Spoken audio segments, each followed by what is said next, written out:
2005. I'm meteorologist Jason Caterina on AM 560, The Answer.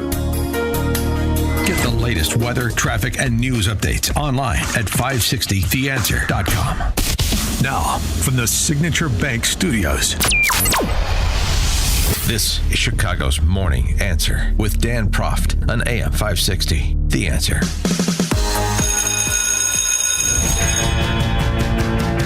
Cause they got the beat, the campus beat, the campus beat.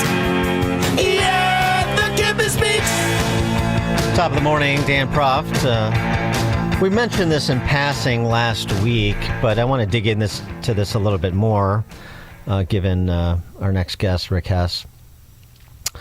The NEA's training session, and by training session, that should be understood to be an indoctrinate the indoctrinators session, because that's what the NEA, the teachers' unions, do. And I know there's Supreme Court jurisprudence that allows parents to opt out of these identitarian indoctrination modules that are present in the curricula in most government school systems in the country. And by the way, even with Trump in the White House, they have not gone away. Don't stop paying attention. They don't just throw up their hands. We lost a national election, so we're just going to give up and walk away from our command control of government schooling and most of the 50 million children in K through 12 in this country. That's not what they're going to do. They got to keep the money flowing at minimum, not to mention their political ideologues. So they're always looking to advance that flag. They've done a great job of destroying K through 12 education in this country as the testing data evidence continues to mount. The latest example, Defending Education was able to obtain some pre-attendance and participant materials for the NEA's Indoctrinate the Indoctrinators session. Advancing LGBTQ plus justice is one. The pre-attendance materials, this report from Huawei Chin over at City Journal. The pre-attendance materials put the training's absurdity on full display. On the document's second page, the NEA lists a series of principles that it expects attendees to accept. Among them are listening for understanding, being gracious, staying engaged, and saying, I tell your truth. I tell your truth. The author asks if this is a program for adults or kindergartners. It's a program for adults to behave and treat others like kindergartners. Perpetual adolescence. Isn't that the goal of one of the goals of K through 12 education? Much easier to manipulate people. Then on the 7 pages that follow, the NEA recounts key terms about sexual orientation, gender identity, and gender expression. The list begins with agender and ends with two-spirit. Yeah, I mean, LGBTQIA, does not nearly encompass the full panoply of gender expressions and identities, as we all know, of course. All of this is before one gets to the 56-page participant handout, which features pronoun use instructions and oppression flowcharts. My favorite kind of flowchart. Yeah, I've got a copy of these packages. They're really something, just in terms of the table of contents, as so indicated here. It's basically the kind of things that we have become accustomed to, both on the advocacy side as well as on the gaslighting side. Censorship of books. If you don't want pornography included in the classroom or the school library of your kid's grammar school, then you're some sort of Orwellian censor. That's the largest teachers union in the country. You say, well, that's just for participants. And how many of the nation's hundreds of thousands of teachers go to these NEA conferences? That represents a small sliver of the teaching corps. Does it? Yes, maybe a small sliver will physically attend, will consume the materials, but they're bringing it back. And who do you think is attending these conferences? The rank and file, or those in leadership positions within these government school systems? For more on this and related matters, including what's happening with the Department of Education at the federal level, per those pre-Thanksgiving announcements about some reorganization, Rick Hess is the Director of Education Policy Studies at the American Enterprise Institute. He's also the author of Letters to a Young Education Reformer. Rick, thanks for joining us again. Appreciate it. Hey, pleasure to be with you. So, if you can, twin the focus of the NEA's most recent Train the Trainer, Indoctrinate the Indoctrinator, whichever you prefer, session with what we saw from the University of California, San Diego colleges in terms of the math preparedness of college freshmen, for example. Sure. So, what we saw at the University of California, San Diego, was they dropped the admissions testing as part of the attack on objective measures of knowledge during the pandemic. One of the consequences, combined with the fact that they want to accept students based on grade in an era of massive grade inflation, is that it turns out huge numbers of students at this elite university can't do second and third grade level mathematics problems. People were shocked, but perhaps they shouldn't be, because as you point out with the NEA, part of what we have seen, especially over the last 5-10 years, is not so much with your day-to-day classroom teachers. I mean, one of the reassuring things potentially is that when you survey classroom teachers, they look a lot like America. 30 to 40% identify as Republican. They tend to be frustrated with the lack of discipline, with some of these silly policies. But the elites, the union leadership, the professors of education, the trainers and consultants, certainly many of the leaders, say at the U.S. Department of Education under President Biden, have embraced a whole bunch of these tropes in which knowledge is optional, in which expectations are bigotry, and what schools are really here to do is create some kind of vacuous notion of social justice-informed empathy, and that has had just devastating consequences, especially for the kids who are not already getting the blocking and tackling at home from their parents. Well, here's the thing about that 30 to 40% that identify like as center-right within the rank-and-file teachers. Does it end up mattering that much? I mean, I guess it matters to some extent in their classroom, but it seems to me, if you think about this from a system perspective, that's like saying 40% of voters in Connecticut vote Republican. Well, the result is they have zero Republican members of the congressional delegation and zero control of anything.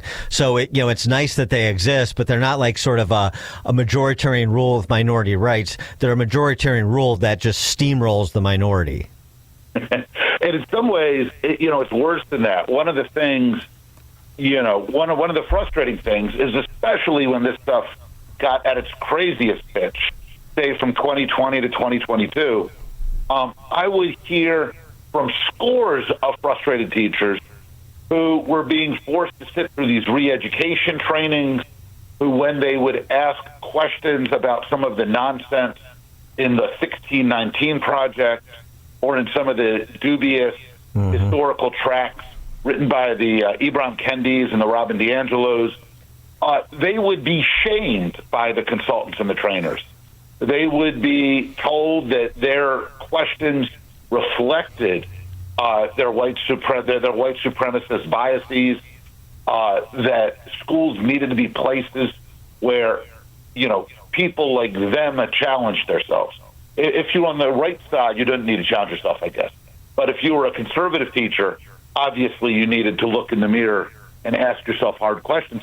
So one of the things that's problematic is it's not only that they are not an effective check on some of the really toxic stuff that's been pushed by from the progressive heights and schools of education and the unions.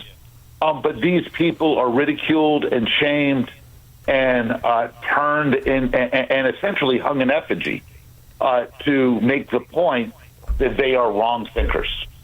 So, over the course of the last couple of years, particularly and even the last year since Trump's victory, I've noticed how much more muted are appeals to, Robin, you mentioned Robin DiAngelo, white fragility, or Ibram Kendi's How to Be an Anti-Racist, and critical race theory and gender identity, all the stuff that was where they were out and proud when they had the run of the place under Biden.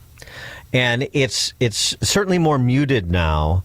But my sense is that, and so this NEA propaganda speaks to it, that all they've done is quiet down a little bit and go underground while the battle has been joined under this administration, and most notably at the collegiate level.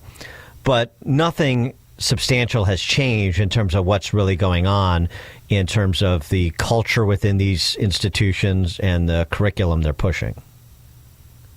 I think that's more pessimistic than I would go. Okay. I think you're right. So you're right that it's absolutely still there, that some of this is about scrubbing websites, about trying to stay under the radar. But one of the really important things for folks to understand is that the reason that these people were allowed to run wild was that a lot of reasonable centrists and more traditional Democrats just got bullied and intimidated and were gutless and scared to stand up.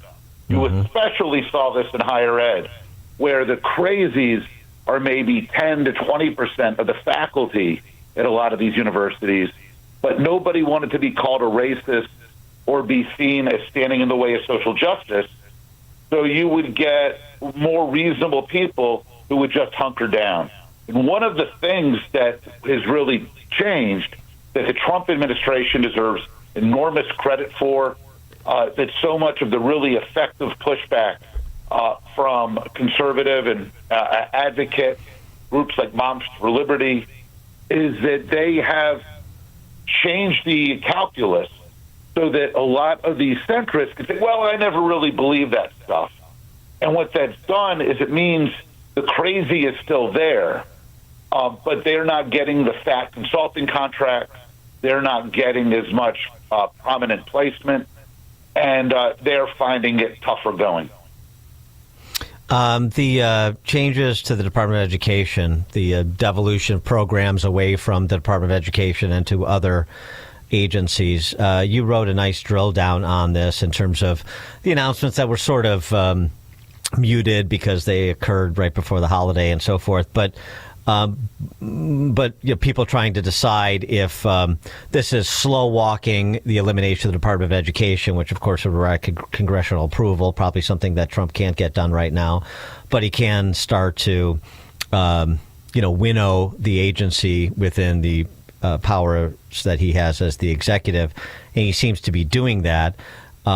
Your assessment of that winnowing and the implications as it pertains to K through 12 in the country? Yeah, sure. So with the U.S. Department of Education, I suspect your listeners know, it doesn't employ any educators. It doesn't run any schools.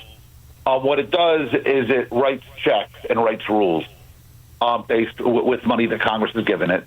Over the first 10 months of this year, the Trump administration cut the department roughly in half, from about 4,000 employees to about 2,000.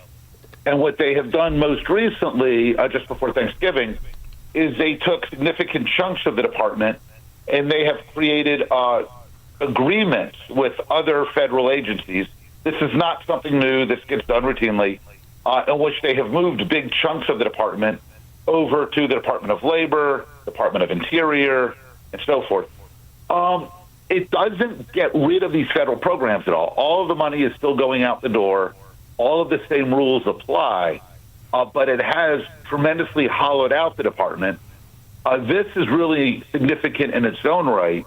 If you think about the games the department played with the teacher unions during the school shutdowns, or with the efforts to, quote unquote, forgive student loans, or with the Title IX gender warfare, Right now, the department is fundamentally declawed and wouldn't be able to do those things in the same way. Whether the movement of these programs to these other agencies turns out to make a big difference in terms of reducing the Washington's footprint is an open question. For instance, the Department of Labor, where a lot of this is going, is a famously union-dominated shop. The head of the Department of Labor is hostile to school choice and to charter schools.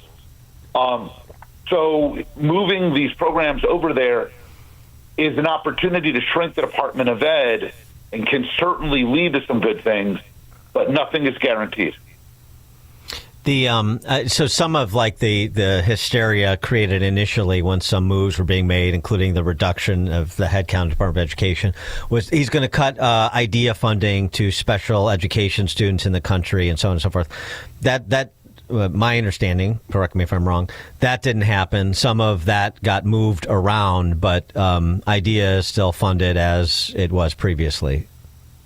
Yeah, that's right. So if you're a family and your child is at a school that gets Title I dollars for low-income kids, or your child gets funding for children with special needs through IDEA, or your child uses the federal school lunch program, which has always been at the Department of Agriculture, none of the amounts of money that Congress has set aside for those has changed over the past year. And the coming school choice program where states can opt in, Illinois not opting in, just a reminder for those listening, of course not. Do you want to talk about hostility to school choice? Good grief. But what's your, I know this is sort of predictions based on who you think is opting in and who isn't, and what kind of donations ultimately flow to these scholarships. But what's your prediction in terms of how impactful that program has the chance to be? So this is this new federal scholarship tax credit, which was part of what they call the One Big Beautiful Bill. What it did was it said that taxpayers who want to support the right of families to exercise school choice can write a check of up to $1,700 to give to a scholarship program that will give scholarships to help kids attend the school of their choice. And you can write off every dollar of that $1,700 against your federal taxes. So you pay no more money, even though you're making this big contribution. Depending on how many taxpayers wind up opting in, you can get some really big numbers.